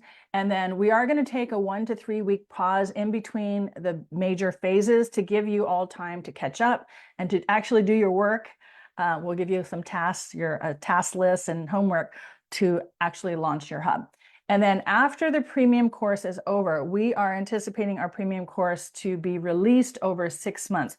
Now, Rachel, Kate, and I have put a ton of time into preparing for our course, including a lot of our content, but we're actually still need to record each module. And remember, Kate and Rachel are still running their Worldschool hubs. I'm running a course on how to Worldschool. So the 3 of us are quite busy. This is a very important project for us, but it's not the only thing we do. So we will be releasing the 16 modules over a 6-month period. Hopefully this will give you time to work on your Worldschool hub launch. Afterwards, after the 6 months is over, probably around August, I will host monthly Zooms to just, continue with this community and help everyone be accountable for 1 year. And again, you will have lifetime access to the Facebook group with all the other Worldschool All-Stars. You will be in community with each other. And yeah, so hopefully I didn't forget. But again, Rachel and Kate are very busy running their hubs. So I will pick up the baton and host the monthly Zoom. And yeah, hopefully this will be great. And then, by then I'll know the content backwards and forwards. So hopefully I can help. Okay, so again, we'll have a members only group that you'll be invited once you join our program. I want to stress that, like they've said, how important it is to be in community with other Worldschool Hub founders. It's not an easy business to run. It's still relatively new. I mean, 2017, I think, was the first Worldschool Hub. So we're still figuring things out. I think the people on our team are the ones to figure it out with. So we're all still building and creating and improving our hubs. It's super valuable to be connected with others in your same shoes who are going through the same things you are. We can all cheer each other on our successes and commiserate over any problems and help fix them. Of course, we on the Worldschool All-Star team will be in this Facebook group, and obviously we're running the course and all the videos and stuff. So look at this as a long-term networking, co-mentoring and support group. I think it's worth its weight in gold. And all right, so let's talk about the investment for the premium course. Again, this is a 6-month program, and we have a super early bird 20% discount for $1,200 US. This discount will expire in 2 weeks from today on December 18th. But again, this investment will help you launch and hopefully be very successful and profitable in a business that will help yourself, your family, and create an amazing lifestyle for you and your family. All right, so after the super early bird discount, we'll have a 10% early bird discount, $1,350 US. That will expire on January 1st, New Year's Day. This is all on our website, by the way. And then the standard price is $1,500 US, and that will take effect starting January 1st. We're also offering a VIP bundle for those of you who want extra support with Kate or Rachel or myself. So if you know you want to launch a stellar hub and want to grow your existing hub and would like some personal, individualized attention for one of us, take advantage of this bundle, the VIP bundle. It's $400 for 4 one-on-ones with one of us. Alternatively, you can book us a la carte for $150 per hour-long session. So the VIP bundle is a great deal if you are looking for that. And remember that as a business owner, and when you launch a hub, you will be a business owner. You can possibly, I don't know all the tax rules around the world, but you can possibly write off this fee as a business expense during tax time. Okay. Again, everything that you get in the How to Create Your Own World School Community premium course, step-by-step instructions from trusted experts who launch their successful World School communities from scratch, regular group Zooms to answer your questions, participate in our Facebook group to interact with other World School All-Stars, also earn a certificate of completion, and then you will be able to display your World School All-Stars badge so your prospective clients will know that you've been properly trained. I know Rachel mentioned to me recently that the feedback she's been getting from her community. Rachel, you want to share what they are saying to you? Yes, I've talked to many people about this course, and many of the families who come through our pop-ups have not only been to multiple pop-ups, but they've been to other hubs as well, because we know we're looking for community.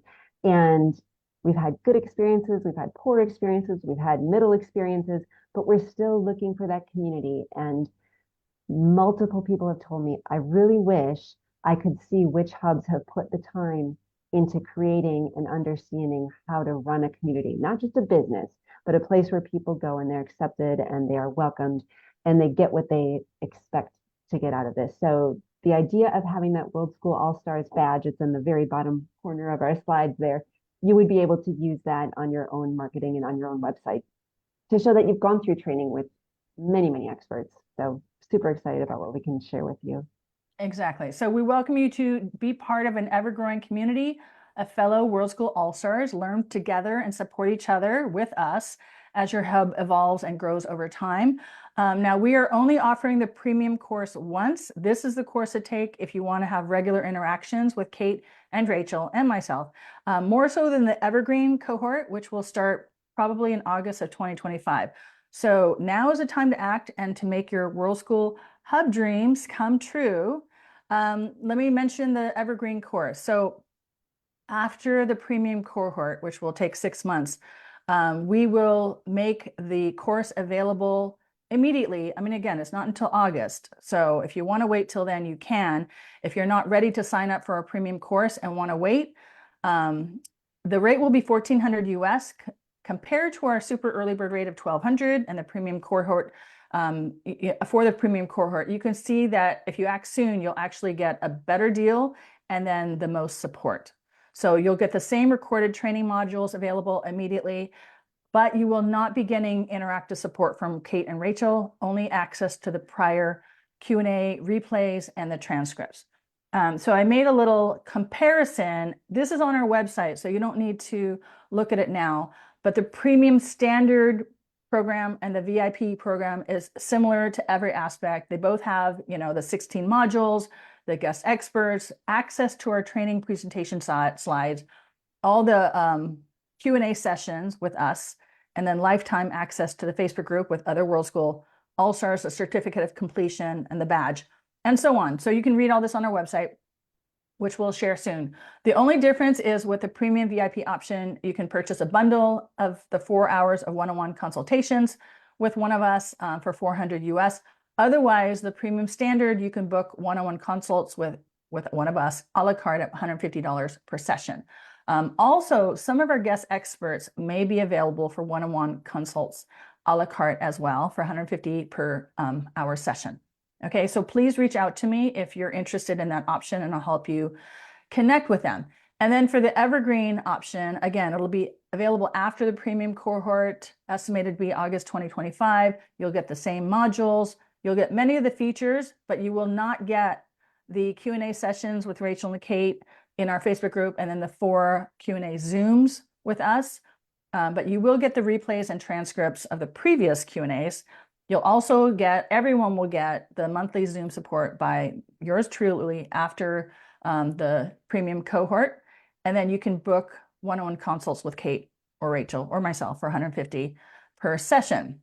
And again, some of the guest experts may be available. Here's another way to look at it. So you can kind of see here, here the Evergreen does not include these Q&A sessions.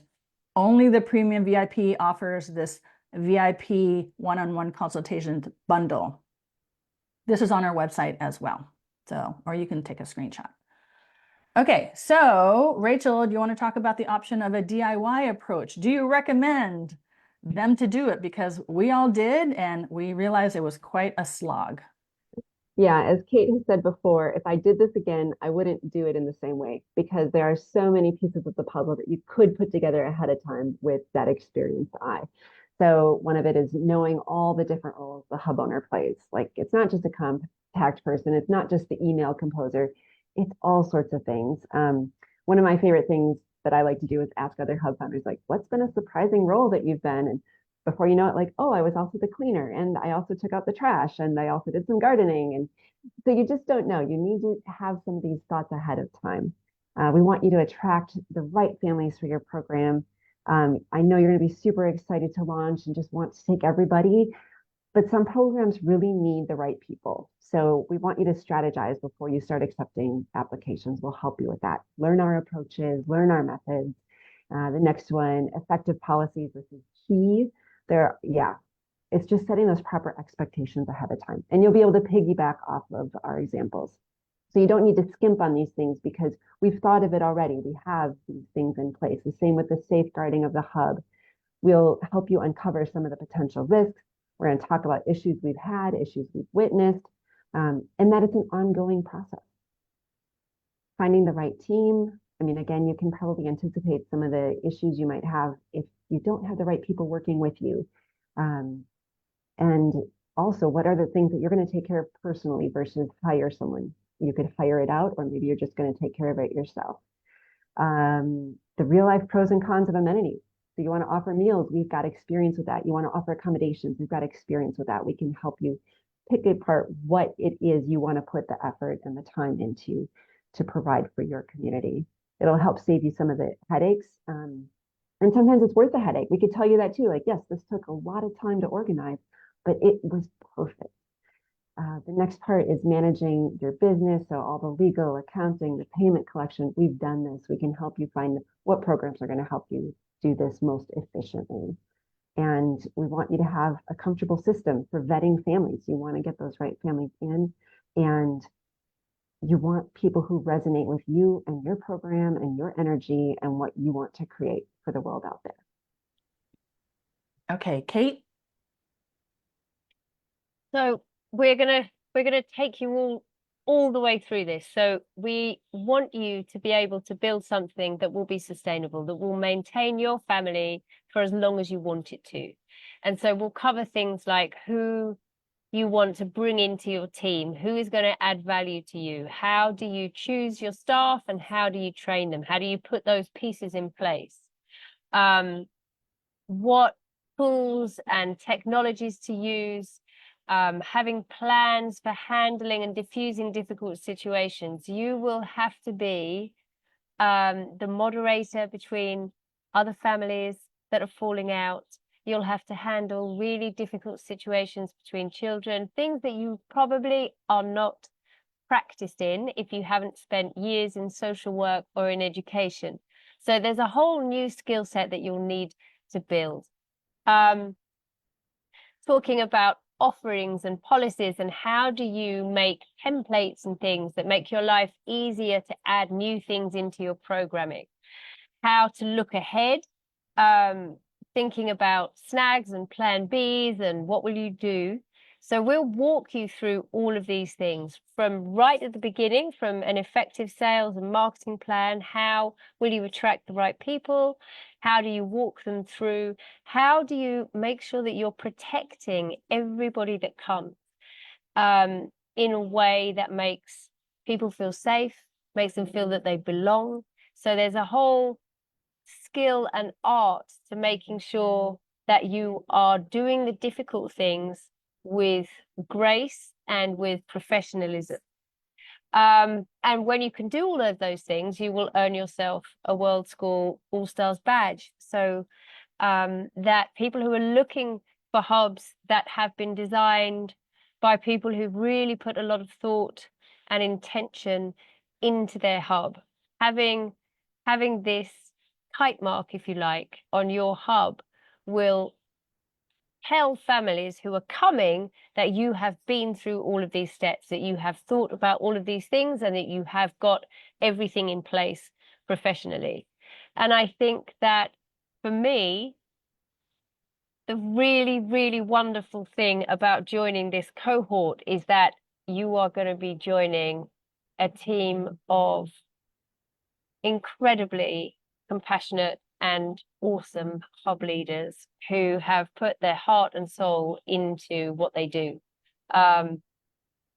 We're going to hold one another up. We're going to hold one another to account, and we are all going to level up the world of world schooling together. Exactly. Exactly. So again, you can try to figure all this out on your own. And, you know, Kate, Rachel, and I and others have done that. But instead of doing that and trying your best to figure it out, to reinvent the wheel or wing it, we think joining our group is a much more beneficial. I just think bottom line, if you're going through the effort to launch a fairly complicated business like a World School Hub, don't skimp on all the due diligence, learning, and planning that's necessary to ensure a successful hub that you, your family, and other world schoolers will enjoy. So I hope you will learn from the most experienced and well-regarded person or team that exists, and we believe it's the World School All-Stars. And don't worry, everyone. I know we've gone a little bit longer than planned, but we are almost done. Kate? So we're just closing up now, really. Why do we want you to join us? Because we've put everything that we know about doing this into this course. If this had been available before we started, I think that it would have saved us some headaches and some heartache along the way. There are still things in this course that I am looking forward to learning from Rachel. And from the other guest experts. We're going to guide you through all of the mistakes that we've made, how we've corrected them, how we've improved what we do. We're going to be honest and raw and go into all of the details, all of the nitty-gritty bits that you really need to know, because we want you to have the most successful hub you can possibly have. So that we can come and visit and other people can come and visit too. Exactly. Yeah. So I just wanted to add, you know, leverage our knowledge and experience to ensure that your community thrives, not dives. Learn from the experienced experts to master everything you need before launching. You could save a lot of time and energy by having the clear roadmap and skipping the guesswork.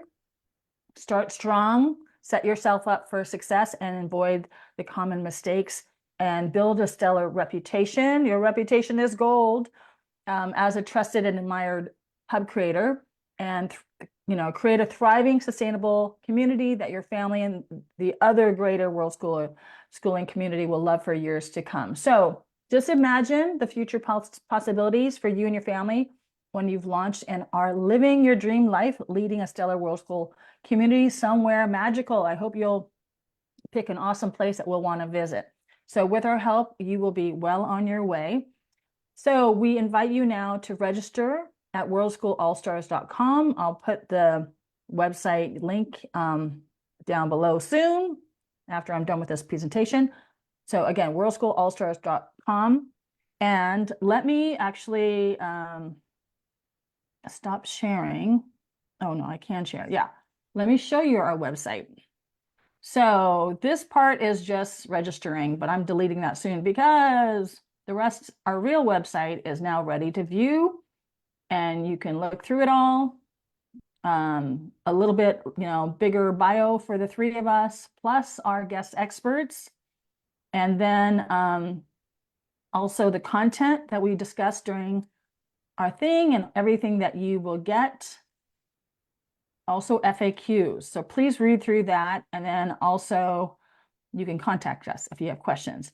And then click this button. It will take you to a registration page. Now, again, we're offering a bunch of different options. So please read below everything carefully.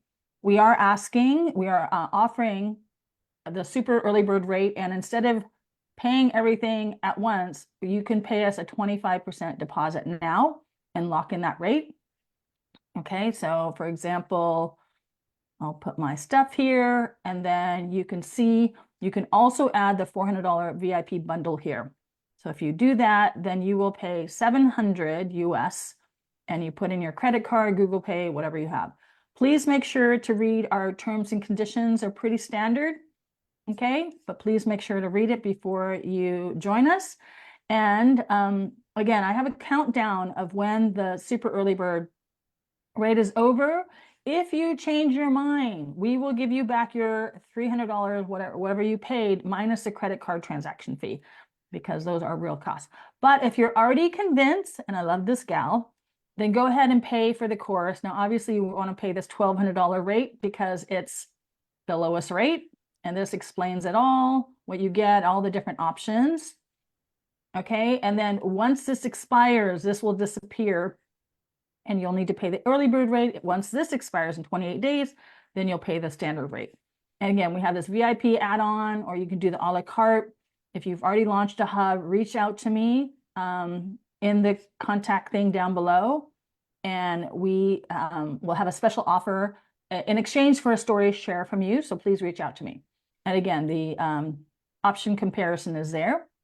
Okay, so that is that. And yeah, so now it is time for our giveaway. Now, oh, thank you, Rachel. You put our website down below. Wonderful. Okay, so I am asking those of you who have watched this the whole time. Now it's really hard to know, but maybe I can look back afterwards. That we can see who's still there. Yeah, I can see who's there now. And I'm going to ask you, if you want to be considered for this gift, please type in the chat gift. Okay, so our gift is a special one-on-one hour-long consultation with Rachel or Kate or myself, valued at $150 US. So this hour can be used to help you get your Worldschool Hub or Hub to be launched. If you don't plan to take our hub because no purchase is necessary to win this prize, then you can meet with me and we can just talk about Worldschooling or education options for your kids. Because again, I can help you with those kind of more general things. But if you plan to launch your hub, then I think, this 1 hour with Kate or Rachel, or with me if you want to talk sales and marketing, would be useful for you. Okay, so yes, I'm seeing a bunch of people write gift. Thank you very much. So after this is done, we are going to select a winner at random. I will literally write your names down on a piece of paper, put it in a hat, and pick one out. I'll have one of my kids do it. So we will not pick anyone we know. We're just going to pick a random winner. And then I will name you guys the name of the winner later today. And so thank you. Good luck. And again, thanks so much for joining our talk and our launch party. We're super excited to have you all part of this amazing project and adventure. And we now have time for questions. And so I'm going to stop sharing here so I can actually look at the Facebook thing. And then read some of your questions. Yay. All right. So yes, I've seen a bunch of people say gift. Now, until you write your questions, I just wanted to read out some of the comments that people wrote to us when they registered for our talk, and we asked them, what information are you looking forward to learning through our course and program? A lot of people said how to find new leads, new families, how to find interested people for my co-living project, the overall structure, understanding what people want and how to run it as a sustainable business. Yes, we will cover all of that. Support resources, not having to reinvent the wheel while making it my own. Yes, we will help you make it your own. You don't have to just copy one of our hubs. I don't recommend you do that. I really think you should make it authentic for who you and your family are. And yes, having someone who can mentor is essential. We agree. So somebody is interested to see if there's something they can do on a farm in Suffolk, UK. And make some connections. Yeah, I think, again, in the higher income countries, because a lot of world schools go to lower income countries, but for the higher income countries like the US, UK, I think it's a great idea to combine a homeschool group and a world school group, because then you have families traveling to you mixing with locals. So I think that would be wonderful. And obviously you can attract people to go to Suffolk. Inspiration, confidence, and to create something the world needs. I love that. Start to get a sense of community and successes, challenges for involvement of non-white or mixed families. Yes, actually, world school community are pretty mixed, I would say. So please write in the chat, I'll read it in a second, what the experience of a World School Hub is like and how I can contribute to the homeschooling aspect of it as a hub. Exactly. A lot of hubs have that education component, some don't. How to choose a country or location, good point. I mean, you could obviously launch a hub where you are currently, or you can choose a whole new country. I think it's a good idea to launch a hub where there is not another hub, if possible, because sometimes when there are two hubs in the same city or the town, the owners kind of get a little territorial, if possible. If you are going to launch a hub in the same town as another existing hub, I would recommend changing it, having the theme a little different, definitely offering something different and not just copying them. I used to own a play cafe and networked with a ton of play business owners, and so many people had competitors come in and copy exactly what they were doing with just little tweaks. So I would not recommend that. Yeah, and then one woman said she's ready to start a new career. I think she's a teacher. Decided not to renew my contract for the next academic year, and it's within my skill set. Perhaps I have to stretch myself a bit more. Excited. Yes, and we will help you for all of that. Okay, so I'm going to look in the Facebook group. Yes, Perry, you're the one. You said you're going to retirement after 30 years in international education. Am I disadvantaged if I don't have a family to open up a hub? No, I wouldn't say. I mean, anyone can open up a hub just like anyone can open up a school. But again, with our course, we will help you understand the mindset of a world schooling family, which is different from a mindset of a traditional school, international school family. Wouldn't you say, Kate and Rachel? So yes, those are great questions. Zoe said, how realistic for someone who has never world schooled to start a world school hub? Same question. I moved abroad with kids who are currently in school, looking to unschool here in the Caribbean, but would probably hire a facilitator. Exactly. We can help you set things up so it works for you. And again, because of the years of experience the three of us plus our guest fixers have as world schoolers and running world school hubs, we can definitely give you the inside on how to do all of that. Kini, if we sign up now, will part of the course help with concept design? Yes, the first part. Oh yeah. Sorry, it's a 2-hour event. We meant it for it to be like an hour. Yes, we will help you with all the dreaming, the beginning, designing, planning, figuring out what works for you. We're going to talk about the pros and cons of different amenities, whether to offer accommodation, whether to offer meals, whether to offer a school, all of that, the pros and cons, so then you can make a decision. Yes, so any other questions that I'm missing, Rachel or Kate? I think I was just scanning through. That's why my eyes are looking down. I'm just scanning through them all on the phone, but I think we've got them covered. We might need to let people go. Yes. We've had them for 2 hours.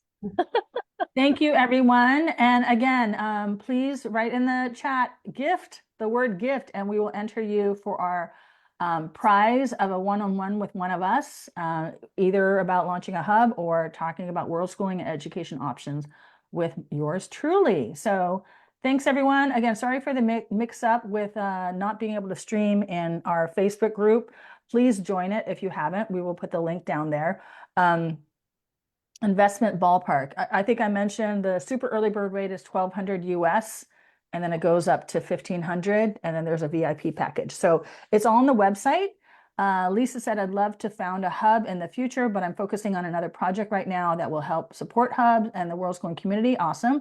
Do you think the course would still be helpful for me right now?